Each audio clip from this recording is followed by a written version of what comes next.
السلام علیکم ورحمۃ اللہ وبرکاتہ۔ بسم اللہ الرحمن الرحیم، والصلاة والسلام علی سید المرسلین وخاتم النبیین۔ پچھلے سبق میں ہم نے آ، ادغام کبیر شروع کیا تھا۔ تو ادغام کبیر میں پہلے ہم نے دیکھا کہ جب متماثلین فی کلمہ، یعنی کہ دو حروف جو کہ ایک ہی سیم حرف جب ایک ہی ورڈ میں آتے ہیں، ایک ہی لفظ میں آتے ہیں، تو اس میں سوسی ادغام کبیر صرف دو جگہ کرتے ہیں پورا قرآن میں۔ ایک تو مناسککم اور سلککم، تو وہ پھر مناسککم سلککم اس طرح ہو جاتا ہے۔ تو یہ پورے قرآن میں صرف دو جگہ ہے، ٹھیک ہے نا۔ اب جیسے مثال ہے بشرککم، اب یہاں پر دو کاف آئے ہیں، دونوں متحرک ہیں، لیکن یہاں پر ادغام کبیر نہیں ہوگا۔ اسی طرح ایک اور مثال ہے بِأَعْيُنِنَا، یہاں دو نون آ گئے، ایک ساتھ آئے ہیں اور یہ متحرک ہیں، لیکن یہاں پر بھی ادغام کبیر نہیں ہوگا۔ اب ہم ادغام کبیر متماثلین جو دو کلمات میں آتے ہیں اس کو سیکھیں گے، اور یہ شاطبیہ کے اشعار 118 سے شروع ہوتے ہیں۔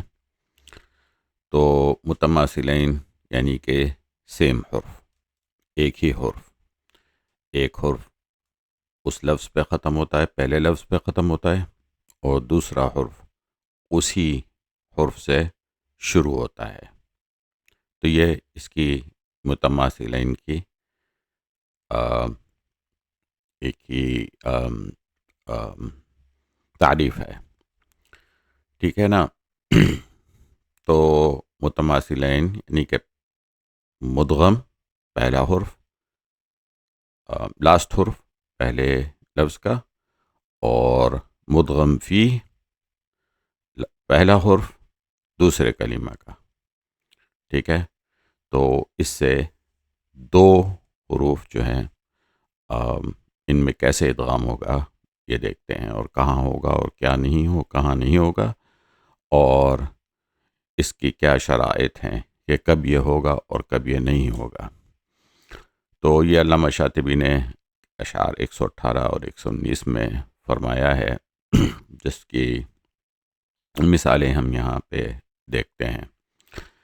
تو یہ دو حروف متحرک ہیں، ٹھیک ہے نا۔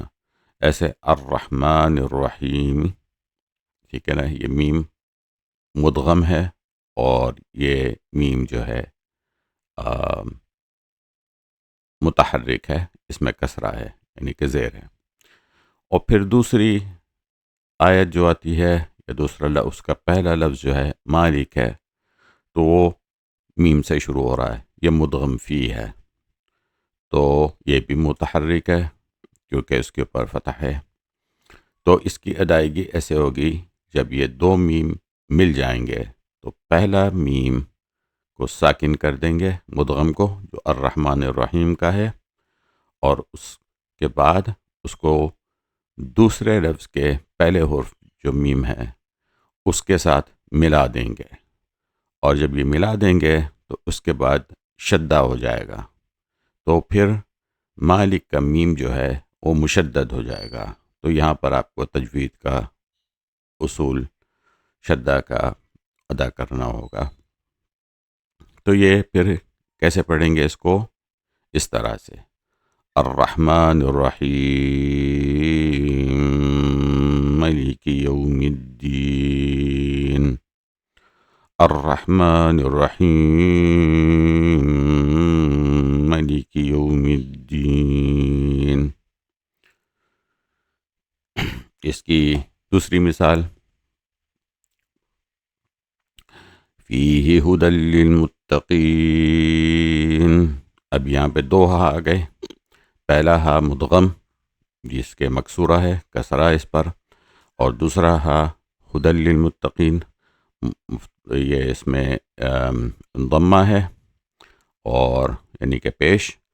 تو اب پہلے فی ہی کے ہا کو ساکن کر کے ہدل کے ہا سے ملا دیں گے، مرج کر دیں گے، اور جب یہ ملا دیں گے تو پھر ہدل کا ہا مشدد ہو جائے گا. تو اس کی ادائیگی ایسے ہوگی، فی ہدی للمتقین، فی ہدی للمتقین. ایک اور مثال اس کی، وَإِذَا قِيلَ لَهُمْ. اب یہاں پہ لام جو ہے قیلہ کا وہ مدغم ہے، اور یہ اس کے اوپر فتح ہے، مفتوحہ ہے. اور دوسرا لام لہم کا وہ بھی مفتوحہ ہے اور یہ مدغم فی ہے.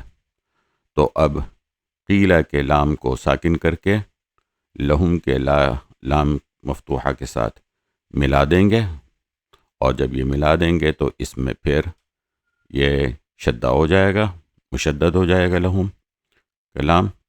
تو اس کی ادائیگی ایسے ہوگی، وَإِذَا قِيلَ لَهُمْ، وَإِذَا قِيلَ لَهُمْ.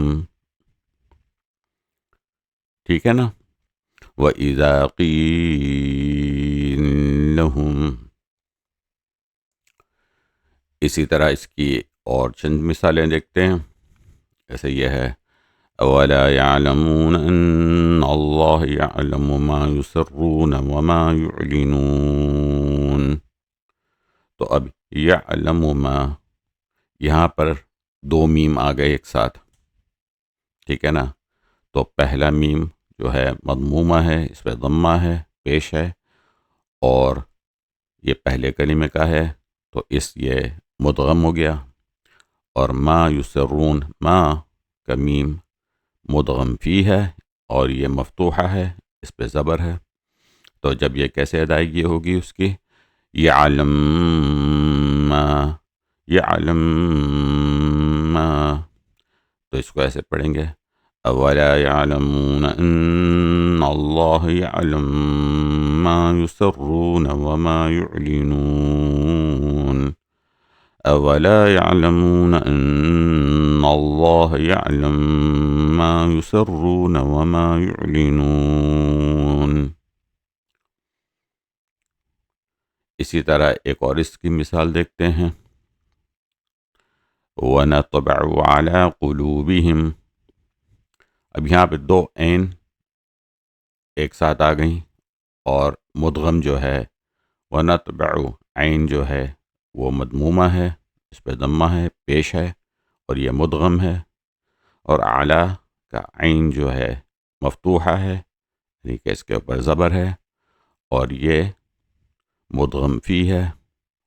تو جب یہ اس کے ساتھ پڑھیں گے تو ایسے ادائیگی ہوگی، وَنَطْبَعُ عَلَى قُلُوبِهِمْ، وَنَطْبَعُ عَلَى قُلُوبِهِمْ، وَنَطْبَعُ عَلَى قُلُوبِهِمْ، وَنَطْبَعُ عَلَى قُلُوبِهِمْ.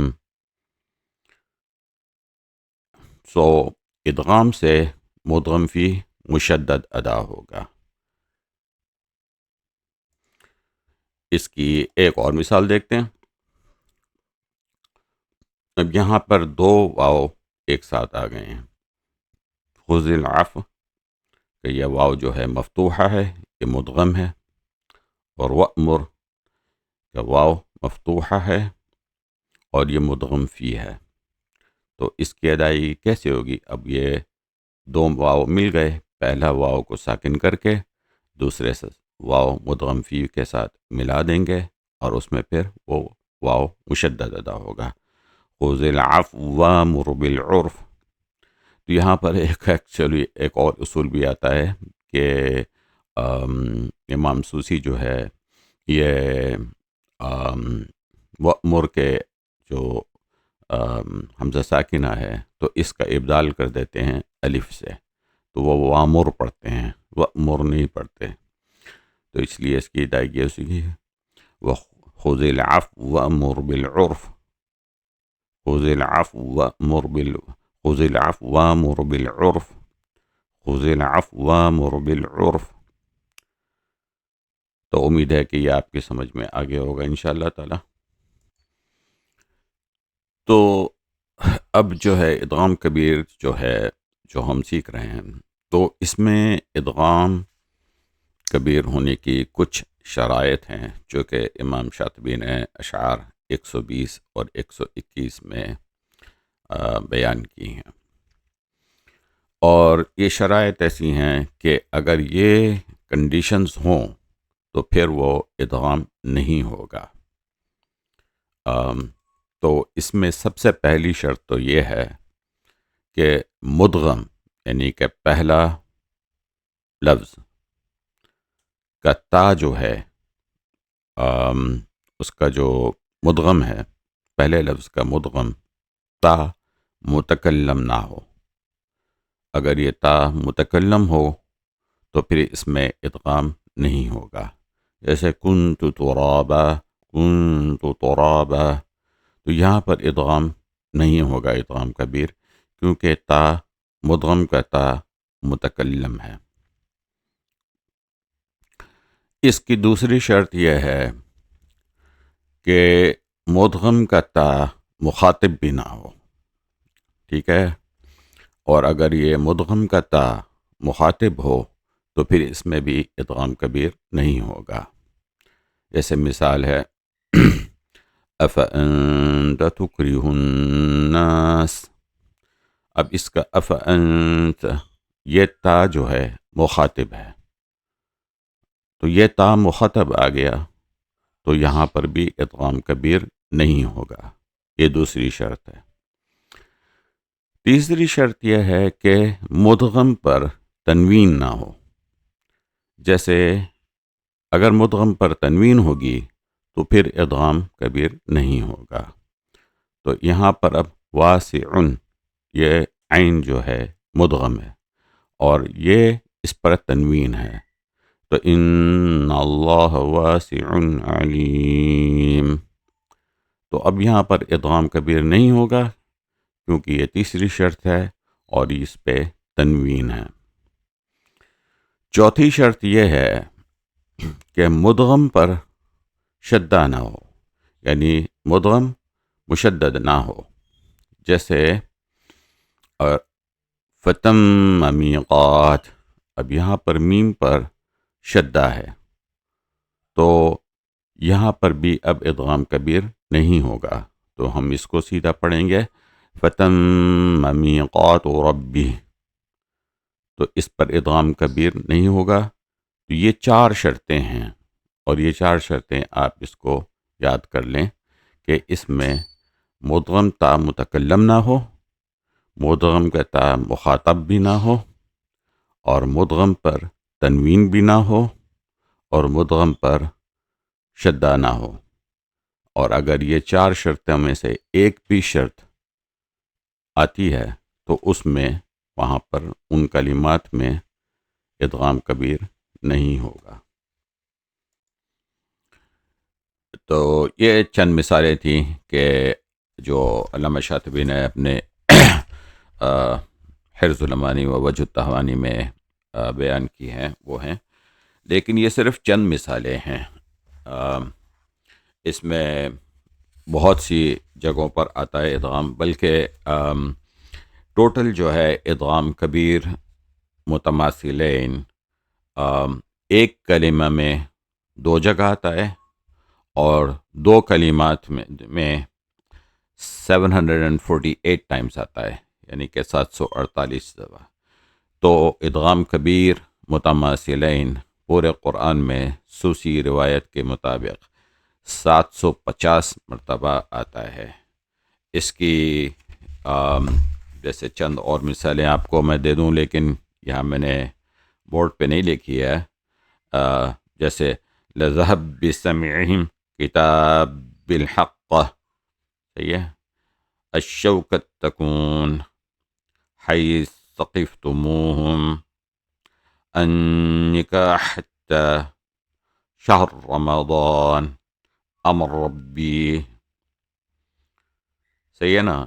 اسی طرح الناس سکارا یشفع عنده لا اضيع عمل عامل. تو اس طرح یہ کئی جگہوں پہ آتا ہے اور ٹوٹل 750 ٹائمز ادغام کبیر متماثلین میں آتا ہے. تو انشاءاللہ تعالی اس سبق کو کنٹینیو رکھیں گے. اور میری آپ سے گزارش ہے کہ اگر آپ نے یہاں سے دیکھنا شروع کیا ہے اور آپ شاطبیہ کو پوری طریقے سے سمجھنا چاہتے ہیں تو آپ کو پہلی سبق سے دیکھ کر سن کر اور سمجھ سکتے ہیں. اگر آپ یہاں بیچ میں سے شروع کریں گے تو آپ کو یہ ٹوٹل سمجھ میں نہیں آئے گی کیونکہ اس کی ایک ترتیب ہوتی ہے.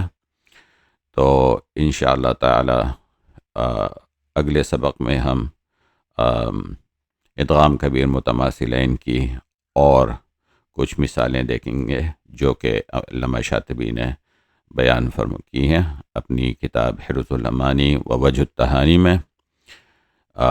وجزاکم اللہ خیر والسلام علیکم ورحمۃ اللہ وبرکاتہ.